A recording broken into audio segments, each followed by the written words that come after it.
Hello everyone, मैं हूं Aditi Shah and I welcome you all to Magnet Brains, जहां आपको मिलता है 100% education free from kindergarten to 12th class.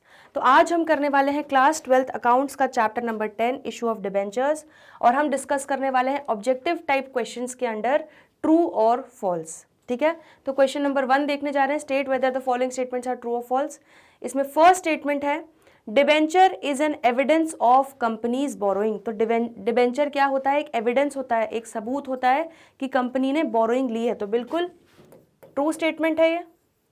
ठीक है, क्योंकि debenture is a kind of borrowing. लेकिन हाँ, अगर शेयर्स खरीदते हैं लोग तो वो क्या हो जाता है? आपके कैपिटल में, शेयर कैपिटल में, ओनरशिप में हिस्सेदारी। ठीक है, लेकिन डिबेंचर खरीद रहे हैं, इसका मतलब आप क्या कर रहे हो? बेसिकली कंपनी को एक तरीके से लोन दे रहे हो। Shares are not borrowing of a company whereas debentures are borrowings of the company. तो बिल्कुल यही हम सेम बात डिस्कस कर रहे थे। तो सेकंड स्टेटमेंट क्या हो जाएगा? ट्रू, कि शेयर्स बोरोइंग नहीं होते हैं, वो कैपिटल में हिस्सेदारी होती है। ठीक है, लेकिन डिबेंचर्स जो होते हैं वो बेसिकली बोरोइंग होती है। तो ये स्टेटमेंट ट्रू हो जाएगा। Unlike shares debentures can be issued at a discount. बिल्कुल, ये भी बिल्कुल सही बात बोल दी है। शेयर्स को हम डिस्काउंट पर इशू नहीं कर सकते, शेयर्स को हमेशा एट पार या एट प्रीमियम ही इशू किया जाता है। लेकिन डिबेंचर्स को हम इशू कर सकते हैं एट डिस्काउंट ऑल्सो। ठीक है, चलो, तो ये स्टेटमेंट भी ट्रू है। आगे बढ़ रहे हैं। Debentures applied using ASBA means application money is paid only on allotted debentures. तो ASBA क्या होता है? Application supported by blocked amount. ठीक है, बहुत ज़्यादा इन डेप्थ नहीं जाएंगे, बट ये चीज़ समझ लो कि आप क्या करते हो। बेसिकली जो अप्लाई करने के लिए पैसा होता है, एप्लीकेशन मनी, वो आप बैंक के पास ब्लॉक करवा देते हो। जब तक आपको कंपनी शेयर्स अलॉट नहीं करती है तब तक बैंक आपको उस अमाउंट पे, ब्लॉक्ड अमाउंट पे इंटरेस्ट देती रहती है। ठीक है, तो क्या बोल रहा है? Debentures applied using ASBA means application money is paid only on allotted debentures. तो बिल्कुल सही स्टेटमेंट बोल रहा है। वो ये बोलना चाह रहे हैं कि डिबेंचर्स जब हम ASBA के स्कीम के थ्रू अप्लाई करते हैं, ठीक है, तब क्या होता है? एप्लीकेशन मनी जो है बैंक तभी पे करती है कंपनी को, तभी रिलीज करती है जब कंपनी ने सामने से अलॉट किए होंगे डिबेंचर्स। क्लियर हो गया इतना? तो ये स्टेटमेंट ट्रू हो गया। Debentures are applied using ASBA means that the company will not have access application money. तो ये भी बिल्कुल सही है। ठीक है, कंपनी को एक्सेस एप्लीकेशन मिलेगा ही नहीं ऑब्वियसली, क्योंकि वो पूरा एक्सेस मनी जो है पूरा बैंक के साथ पड़ा है एज ब्लॉक्ड अमाउंट। ठीक है, और उस पर जो आपका जो बोलते हैं पब्लिक है, जिसने अप्लाई किया हुआ है, उनको इंटरेस्ट मिल रहा है। आ रहा है समझ में? तो यहाँ पर क्या हो रहा है? Debentures are applied using ASBA means that the company will not have any access application money. Company को सिर्फ उतना ही अमाउंट मिलेगा जितना उसने डिबेंचर अलॉट किया होगा। जितना जितना वो अलॉट करती जाएगी उतना उतना बैंक अमाउंट रिलीज करती जाएगी। ठीक है, तो बेसिक ऊपर ऊपर से एक कॉन्सेप्ट ASBA का आप ये समझ चुके हो। क्लियर हो गया इतना? चलो आगे बढ़ते हैं। A company will pass entries for application money, allotment money etc on the basis of debentures issued when applications are received through ASBA। तो बिल्कुल सही है। यहाँ पर कंपनी जो है वो एंट्रीज पास करेगी एप्लीकेशन मनी की, अलॉटमेंट मनी की, जैसे हम बिल्कुल करते थे। ठीक है, on the basis of debentures जो इशू किए गए हैं उसके अकॉर्डिंगली कंपनी पास करेगी। ठीक है, क्योंकि कंपनी जितने अलॉट कर रही है उसी पे उसको एप्लीकेशन मनी रिसीव हो रहा होगा। तो जितना कंपनी ने डिबेंचर्स इशू किया है उसके अकॉर्डिंगली कंपनी एप्लीकेशन मनी और अलॉटमेंट मनी की एंट्रीज करेगी। ठीक है, जब भी एप्लीकेशन हमें रिसीव होती है ASBA के थ्रू। दैट मीन्स यहाँ पर कोई भी वैसा केस नहीं होगा कि एक्सेस अमाउंट मिल गया फिर हम रिजेक्ट कर रहे हैं एप्लीकेशन, फिर हम रिफंड कर रहे हैं, ये सब चीज़ें नहीं होंगी। आ रहा है समझ में? जितना अलॉट करोगे उतना ही आपको एप्लीकेशन मनी रिसीव होगा। ABC Limited issued 10,008% debentures of 100 each at 98. It is a case of issue of debentures at premium। तो यहाँ पर क्या बोल रहे हैं कि ABC Limited ने 10,008% डिबेंचर्स इशू किए, 100 रुपये के थे, उनको 98 पे इशू किया, मतलब सस्ता इशू किया, 2 रुपये का डिस्काउंट दिया। लेकिन ये लोग क्या बोल रहे हैं? It is a case of issue of debentures at premium. तो बिल्कुल फॉल्स स्टेटमेंट है क्लियरली। डिबेंचर्स मे और may not be secured by a charge on the assets of the company.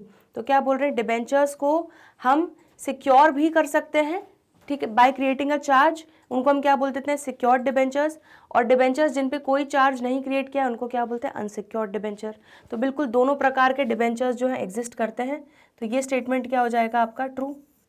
Debentures को हम कर भी सकते हैं सिक्योर, नहीं भी कर सकते हैं by the assets of the company. Debentures are relatively riskier than shares, मतलब ये तो कितनी ही गलत बात बोल दी गई है, ये स्टेटमेंट फॉल्स है, ठीक है। शेयर्स हमेशा ज़्यादा रिस्की होते हैं, डिबेंचर्स में वो लोग इन्वेस्ट करते हैं जो रिस्क नहीं लेना चाहते। क्यों? क्योंकि एक बार इंटरेस्ट डिसाइड हो गया, फिक्स्ड रेट से इंटरेस्ट डिसाइड हो गया, हर साल वही इंटरेस्ट रेट से आपको मिलता रहता है अमाउंट, ठीक है।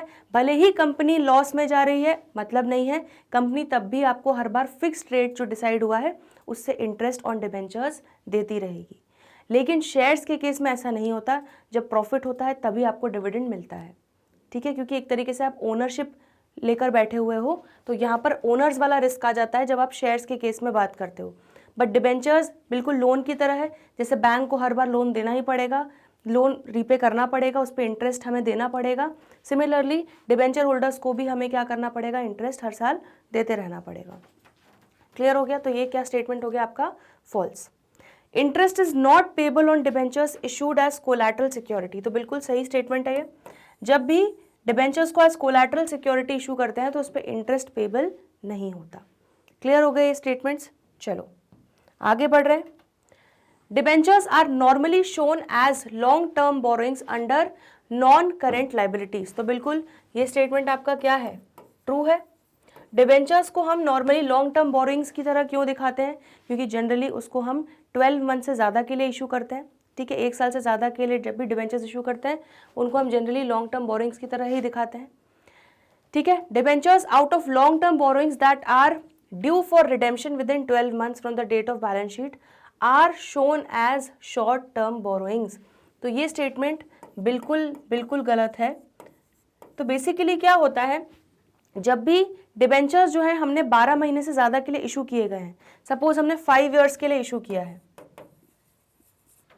ठीक है, तो 5 ईयर्स के लिए हमने इशू किया है, तो इसको हम लॉन्ग टर्म बोरोइंग्स में ही दिखाते रहेंगे।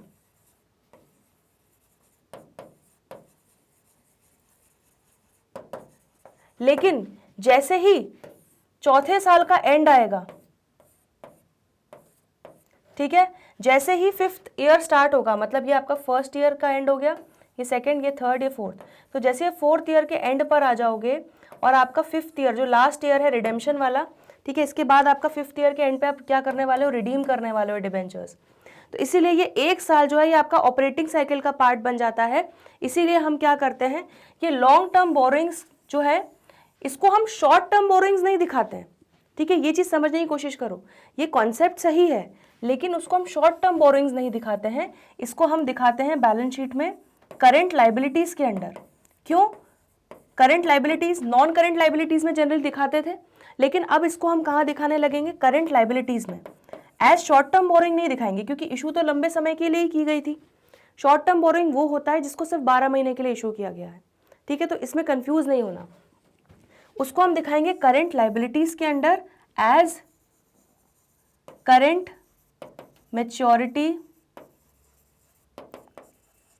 टू लॉन्ग टर्म डेट,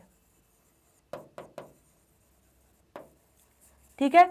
तो 4 साल तक तो ये आपका नॉन करंट लाइबिलिटीज में एज लॉन्ग टर्म बोरिंग्स दिखता रहेगा, लेकिन जैसे ही आखिरी साल होगा, लास्ट ईयर, उसके बाद आपका रिडेम्पशन होना है, तो अब क्या है, 1 साल में ही आपको वो डिबेंचर का अमाउंट देना है, तो इसीलिए वो क्या होता है, नॉन करंट लाइबिलिटी से कैटेगराइज होकर अब कहाँ शिफ्ट हो जाता है? करंट लाइबिलिटीज में आ जाता है, क्योंकि अगले 1 साल में आने वाली ये लाइबिलिटी है जो आपको पे ऑफ करनी है। आ रहा है समझ में? तो इसको हम शॉर्ट टर्म बोरोइंग की तरह नहीं दिखाएंगे, आप क्या लिखोगे? Current maturity to long term debt, मतलब लॉन्ग टर्म डेट जो थी हमारी, जो चली आ रही थी सालों से, उसकी अब बस 1 साल में मैच्योरिटी पीरियड आने वाला है जो हमें पे ऑफ करना पड़ेगा। आ रहा है समझ में? ठीक है, क्लियर हो रहा है इतना? तो ये कंफ्यूज नहीं होना है, ये स्टेटमेंट जो है, ये कॉन्सेप्ट डेफिनेटली एग्जिस्ट करता है, बट यहाँ पर अगर लिखा होता कि उसको हम शो करेंगे under current liabilities as current maturity to long term debt, तो ये स्टेटमेंट आपका क्या हो जाता? ये स्टेटमेंट आपका सही हो जाता। क्लियर हो गया इतना? चलिए next, debentures are always issued payable in lump sum, तो बिल्कुल गलत स्टेटमेंट है ये, ठीक है। डिबेंचर्स लमसम में भी इशू किए जा सकते हैं या इंस्टॉलमेंट में, जैसे हम शेयर्स को बुलवाते थे एप्लीकेशन पे पैसा, अलॉटमेंट पे पैसा, फर्स्ट कॉल पे पैसा, सेम टू सेम बिल्कुल डिबेंचर्स में भी हम लोग इंस्टॉलमेंट वाइज पैसा बुलवा सकते हैं, ठीक है। तो यहाँ पर जरूरी नहीं है कि पूरा का पूरा पैसा आप लमसम बुलवाओगे, तो ये स्टेटमेंट क्या हो जाएगा? False. Next, premium received on debentures is credited to security premium reserve. बिल्कुल बिल्कुल सही स्टेटमेंट है। तो ये क्या हो जाएगा स्टेटमेंट? ट्रू। डिबेंचर्स को जब भी हम प्रीमियम पे इशू करते हैं, हमें जो प्रीमियम मिलता है उसको हम कहाँ क्रेडिट करते हैं? सिक्योरिटीज प्रीमियम रिजर्व अकाउंट में। क्लियर हो गया इतना? A company has issued 5000 10% debentures of 1000 each as security for a loan of ₹75 lakh. It may or may not pass an entry for the issue of such debentures. तो definitely यहाँ पर जो debentures issue किए गए हैं as collateral security issue किए गए हैं, तो कोलैटरल सिक्योरिटी के केस में एंट्री हम लोग कर भी सकते हैं, नहीं भी कर सकते हैं, वो चॉइस होती है कंपनी की। ठीक है, तो बिल्कुल ये स्टेटमेंट भी आपका क्या हो जाएगा? ट्रू। ठीक है, क्लियर हो गए सारे? चलो अब आगे बढ़ रहे हैं। नेक्स्ट है purchase consideration can be paid partly by check and acceptance and balance by issue of debentures at par or at discount or at premium। तो बिल्कुल किया जा सकता है। क्या बोलना चाह रहे हैं कि परचेज कंसिडरेशन, जैसे सपोज परचेज कंसिडरेशन हमने कुछ असेट्स खरीदे या बिजनेस खरीदा, उसके बदले हमें सपोज 5 लाख देना है, तो 5 लाख में से पार्टली आप चेक के थ्रू दे सकते हो, मतलब 5 लाख में से आप 2 लाख जो है वो चेक के थ्रू दे सकते हो, और बाकी का जो बैलेंस है वो आप इशू ऑफ डिबेंचर्स करके दे सकते हो। ठीक है, डिबेंचर्स को इशू करके एट पार, डिस्काउंट और प्रीमियम आप कर सकते हो। आपको याद है हम नंबर ऑफ डिबेंचर्स इशूड भी निकालते थे, एक formula, issue of debentures for consideration other than cash के केस में। आ रहा है समझ में? तो बिल्कुल ये स्टेटमेंट क्या हो जाएगा आपका? ट्रू। बिल्कुल परफेक्ट स्टेटमेंट है कि आप पार्टली चेक में, पार्टली डिबेंचर्स के फॉर्म में आप परचेज कंसिडरेशन को पे ऑफ कर सकते हो, और डिबेंचर्स को आप डिस्काउंट पे, एट पार या प्रीमियम भी इशू कर सकते हो। Loss on issue of debentures is written off in the year the debentures are issued from the statement of profit and loss alone। अभी तक सही कहानी चल रही थी, लेकिन जब यहाँ बोल दिया statement of profit and loss alone, तो पूरी कहानी गड़बड़ हो गई। ये स्टेटमेंट क्या हो जाएगा? फॉल्स। यहाँ तक अगर आप स्टेटमेंट पढ़ो, बिल्कुल परफेक्ट स्टेटमेंट है। Loss on issue of debentures is written off in the year the debentures are issued. ठीक है, यहाँ तक आपका स्टेटमेंट बिल्कुल सही है। जिस साल हम डिबेंचर्स को इशू करते हैं उसी साल उससे रिलेटेड डिस्काउंट हो या लॉस हो, वो आपको क्या करना है? राइट ऑफ करना है। लेकिन सिर्फ स्टेटमेंट ऑफ P&L से अलोन नहीं। हमने देखा था 3 गुल्लक का सीक्वेंस है। फर्स्ट गुल्लक सिक्योरिटी प्रीमियम रिजर्व होगी, उससे पहले हम पूरा अमाउंट यूटिलाइज करेंगे, उसके बाद भी अगर लॉस बच गया तो हम दूसरी गुल्लक दैट इज कैपिटल रिजर्व से राइट ऑफ करेंगे, उसके बाद भी अगर लॉस बच गया, उसके बाद भी अगर हमें प्यास लगी हुई है, तो हम स्टेटमेंट ऑफ P&L अकाउंट में डेबिट करेंगे। आ रहा है समझ में? तो ये स्टेटमेंट बिल्कुल फॉल्स हो जाएगा। Loss on issue of debentures is written off in the year the debentures are issued from security premium reserve if it exists thereafter from capital reserve and from statement of profit and loss. अब ये बोली है इन्होंने सही बात, तो ये आपका स्टेटमेंट क्या हो जाएगा? ट्रू। तो देखो यही चीज़ उन्होंने कितने सही तरीके से बोली है कि loss on issue of debentures को हम राइट ऑफ करते हैं in the year of debentures are issued. ठीक है, यहाँ तक इन्होंने सेम बात बोली है कि जिस साल डिबेंचर्स को इशू किया जाता है उसी साल हम loss on issue of debentures को राइट ऑफ करते हैं। सबसे पहले फ्रॉम सिक्योरिटी प्रीमियम रिजर्व अगर वो एग्जिस्ट कर रहा है तो, उसके बाद कैपिटल रिजर्व से, एंड उसके बाद हम statement of profit and loss account में डेबिट करते हैं। तो आ रहा है समझ में इन दोनों स्टेटमेंट्स में क्या डिफरेंस है और क्यों ये गलत है और क्यों ये सही है? ठीक है, चलो। Debentures account is credited with the amount received for the debentures. तो क्या बोल रहे हैं कि डिबेंचर्स अकाउंट को हम क्रेडिट करते हैं जो अमाउंट हमें रिसीव हुआ होता है। तो क्या ये बात सही है? नहीं।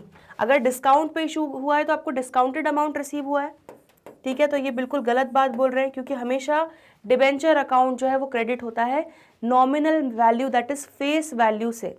ठीक है, हमेशा फेस वैल्यू कितनी है पर डिबेंचर, उसके अकॉर्डिंगली हम डिबेंचर अकाउंट को क्रेडिट करते थे। ठीक है, क्लियर हो गया इतना? Interest on debentures is a charge and not an appropriation. बिल्कुल बिल्कुल सही बात बोल दी है। इंटरेस्ट ऑन डिबेंचर्स हमेशा एक चार्ज है, ना कि अप्रोप्रिएशन। इसका मतलब क्या है कि भले ही कंपनी को नुकसान हो रहा है, भले ही कंपनी लॉस में जा रही है, ठीक है, लॉस में जा रही है, लेकिन उसको इंटरेस्ट ऑन डिबेंचर्स तो देना ही पड़ेगा। ठीक है, ये मतलब नहीं है कि अगर प्रॉफिट कमाए तो ही हम इंटरेस्ट ऑन डिबेंचर्स देंगे। प्रॉफिट हो या लॉस हो, नहीं मतलब हमको इंटरेस्ट ऑन डिबेंचर्स तो देना ही पड़ेगा। क्लियर हो गया? इसलिए इंटरेस्ट ऑन डिबेंचर्स क्या हो जाएगा? Charge against profit. क्लियर हो गए ये सारे क्वेश्चंस? चलिए, तो हमारे आज के सेशन में हम लोगों ने सारे ट्रू एंड फॉल्स स्टेटमेंट्स अच्छे से डिस्कस कर लिए। आई होप आपको अच्छे से समझ में आया है। कोई भी डाउट हो, दिक्कत हो, परेशानी हो तो कमेंट सेक्शन में लिखना ना भूलें। आज के लिए इतना ही। बाकी के जो भी क्वेश्चंस है करेंगे आने वाले अगले लेक्चर्स में। तो जल्दी मिलते हैं ब्रेक के बाद। देखते रहिए मैग्नेट ब्रेन्स। तब तक के लिए गुड बाय।